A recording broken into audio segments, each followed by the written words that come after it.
ISIS is Wahhabi, Al-Qaeda is Wahhabi, the Taliban is Wahhabi, Saudi Arabia, Bin Laden was Wahhabi.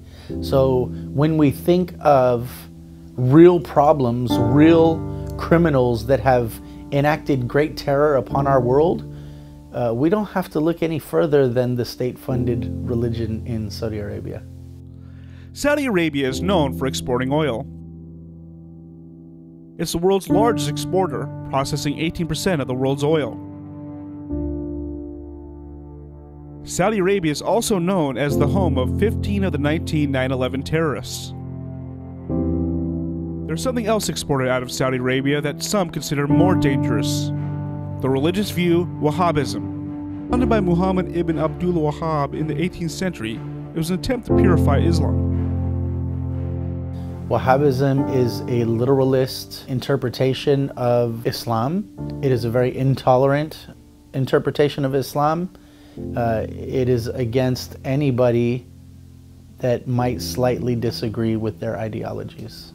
They are an intolerant cult that seeks to destroy anything that disagrees with them. Muslims who disagree with them are seen as heretics, and thus their life is no longer sanctified and their property is permissible for them to take and abuse and use.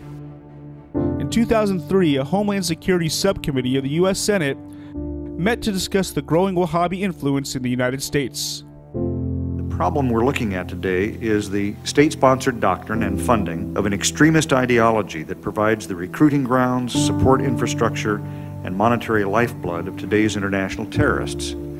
The extremist ideology is Wahhabism, a major force behind terrorist groups like Al-Qaeda. The Wahhabi presence in the United States is a foreboding one that has potentially harmful and far-reaching consequences for our nation's mosques, schools, prisons, and even our military. Later in that hearing, a speaker noted the conflicted nature of the Saudis' relationship with the United States. Wahhabi Saudi policy has always been two-faced. That is, at the same time as the Wahhabis preach hostility and violence, first against non-Wahhabi Muslims, they maintain a policy of alliance with Western military powers, Britain, then the US and France, to assure their control over the Arabian Peninsula. So why does Saudi Arabia have good relations with the US? Saudi is the #1 energy power in the world. They are also the richest Muslim country in the world, and they are the guardian of the holy site. That makes them essentially the top dog in the Muslim world. They don't want to risk that. Perhaps it's because we are one of their top customers.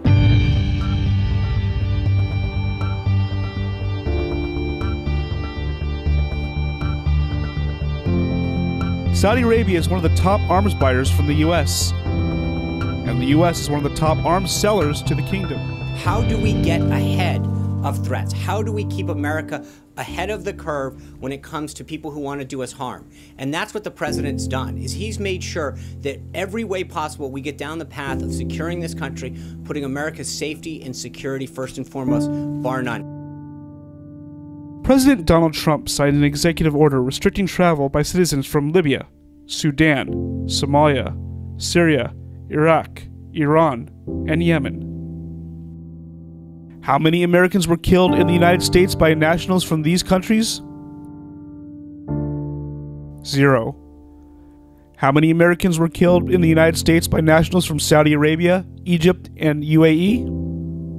None of these countries were on the travel ban. We will not allow people into our country who are looking to do harm to our people. We will allow lots of people into our country that will love our people and do good for our country. So we'll be going forward and we'll be doing things to continue to make our country safe.